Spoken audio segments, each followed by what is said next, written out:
तो आज हम लोग वॉइस को जानेंगे। वॉइस है क्या? वॉइस को पढ़ने का एक अलग तरीका से जानेंगे हम लोग। तो वॉइस का हिंदी अर्थ होता है वाच्य, बोली, ध्वनि। वॉइस का हिंदी अर्थ होता है वाच्य, बोली, ध्वनि, यानी वाच्य, बोली, ध्वनि, आवाज। तो वॉइस को हम अपने लोकल लैंग्वेज में समझते हैं कि वॉइस है क्या।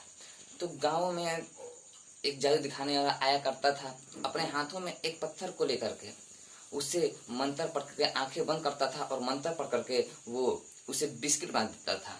वो पत्थर से बिस्किट बनाना वो क्या है? एक कला है। तो हमारे यह जो वॉइस है वो भी एक कला है।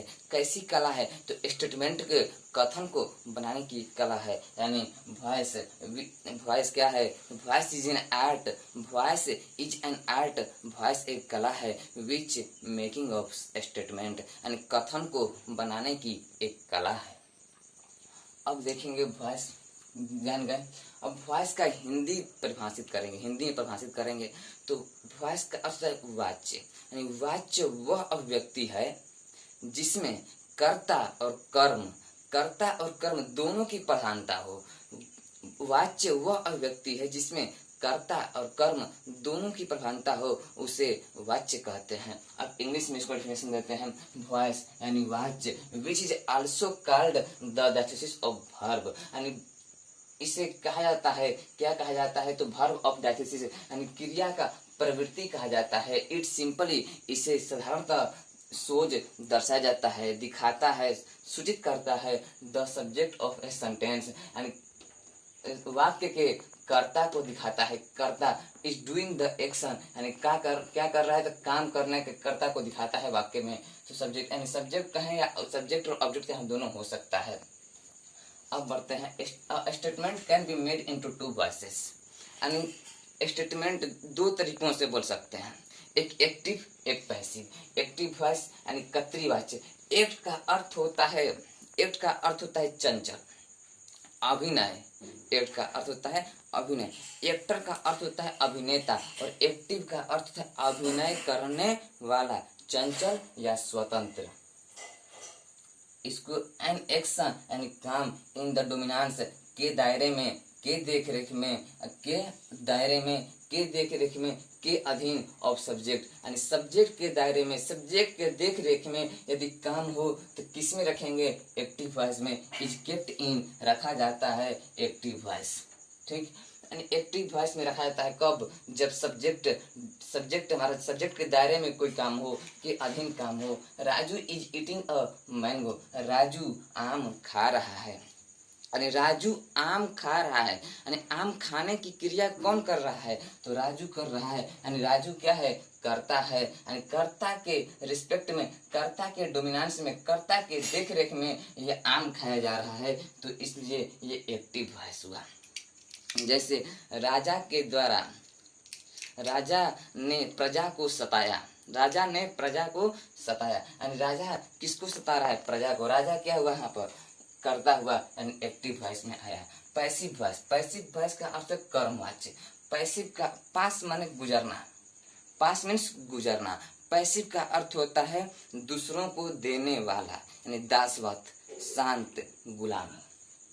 एन एक्शन एक काम in the dominance of object, यानी कर्म के दायरे में, कर्म के दायरे में, कर्म के देखरेख में, कर्म के अधीन यदि काम हो तो उसे रखा जाता है किसमें? इज केप्ट इन, रखा जाता है पैसिव वॉइस, पैसिव वॉइस में रखा जाता है। A mango is eaten by Raju, यानी आम राम के द्वारा खाया जा रहा है, यानी आम के खाने की क्रिया कौन कर? राजू कर रहा है, लेकिन मुख्यतः यहाँ सब्जेक्ट बन के मैंगो आया है, यानी आम आया है, इसलिए पैसिव वॉइस। यानी दासवत, ये गुलामी यानी दासवत को दिखा रहा है।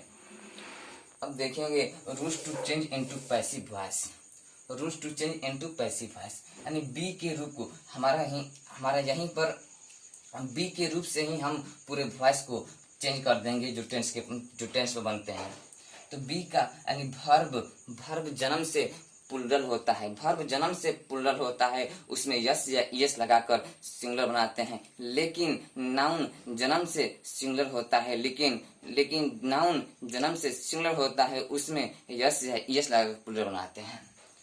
बी का रूप हो गया am are be V1 am are be V1 am are be V5 is V2 was were V3 been V4 being. ठीक, अब हम देखते हैं यहाँ पर आगे, अब देखते हैं कि वॉइस को बनाते कैसे हैं। इतना हमने सीख लिया, वॉइस के टाइप को भी सीख लिया हमने।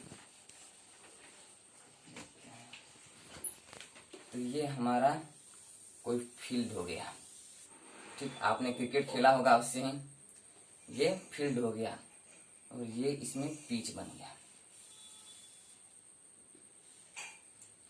यहाँ पे विकेट होगा, यहाँ पे भी विकेट होगा, ये होगा स्ट्राइक, ये होगा नॉन स्ट्राइक। खिलाड़ी है यहाँ पे स्ट्राइक पे और नॉन स्ट्राइक, यानी जब गेंदा फेंका जाएगा तो स्ट्राइक एक रन मारेगा, यानी रन का नाम, रन कई रन तो एक रन और रन का नाम बाई, यानी रन का नाम एक रन। जब हम एक रन मारते हैं तो क्या नॉन स्ट्राइक जाता है स्ट्राइक पर, और strike non strike, strike non strike, non strike strike, run का नाम बाई। अब यहाँ पे इसका स्ट्रक्चर लिख देते हैं, non strike plus be plus V3 plus by plus strike. ठीक, यानी ये चेंज हो रहा है हमारा स्ट्राइक नॉन स्ट्राइक में, ऐसे, और ये स्ट्राइक ऐसे, ये चेंज हो रहा है। अब बी के रूप में इसको कैसे चेंज करेंगे, तो ये बी प्लस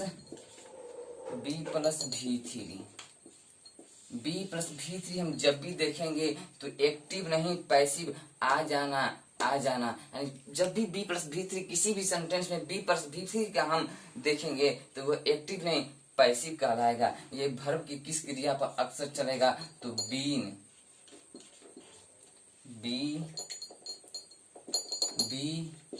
बीन और बीइंग,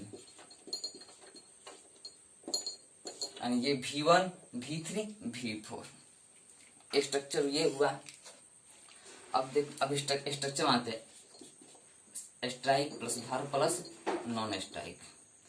ये कई रन मारा तो एक रन मारा, और ये नॉन स्ट्राइक और नॉन स्ट्राइक पर आया और वर्ब वहीं रह गया, और स्ट्राइक नॉन स्ट्राइक देखो स्ट्राइक चल गया। ये हमारा क्या है, ये कहलाया एक्टिव वॉइस, और एक क्या है पैसिव वॉइस। इसका स्ट्रक्चर देखें तो subject plus verb plus object, यदि इसको एक रन मारें और रन का नाम क्या रहेगा बाई, तो object plus verb plus subject, ये हमारा पैसिव का स्ट्रक्चर होगा और ये एक्टिव वॉइस का स्ट्रक्चर होगा। ठीक, अब देखते हैं अब इसके रूल को बनाने के रूल को देखते हैं। तो the object of an action sentence, object क्या है एक्टिव है, सेंटेंस में एक्टिव है तो बिकम्स बनता है, क्या बनता है सब्जेक्ट इन पैसिव, यानी सब्जेक्ट पैसिव में बनता है। Generally the subject of an active sentence, generally the subject on an active sentence, यानी सब्जेक्ट जब एक्टिव सेंटेंस में होगा तो बिकम्स बनता है by plus object in passive, यानी एक्टिव को पैसिव बनाने के लिए बाई प्लस ऑब्जेक्ट का प्रयोग करके पैसिव बनाते हैं। B plus V3 makes the structure of passive, यानी पैसिव का स्ट्रक्चर, कर्म वाच्य का पैसिव बनाने का जो स्ट्रक्चर वो कैसा स्ट्रक्चर है, तो B प्लस V3 का स्ट्रक्चर हम जहाँ देखेंगे वह कहलाएगा पैसिव स्ट्रक्चर है। अब मैं इसके rules change into passive voice को आगे क्लियर करूंगा। अब मैं यहीं पर अगर ये पसंद आया हो तो इसे लाइक शेयर और कमेंट जरूर करिएगा। धन्यवाद दोस्त।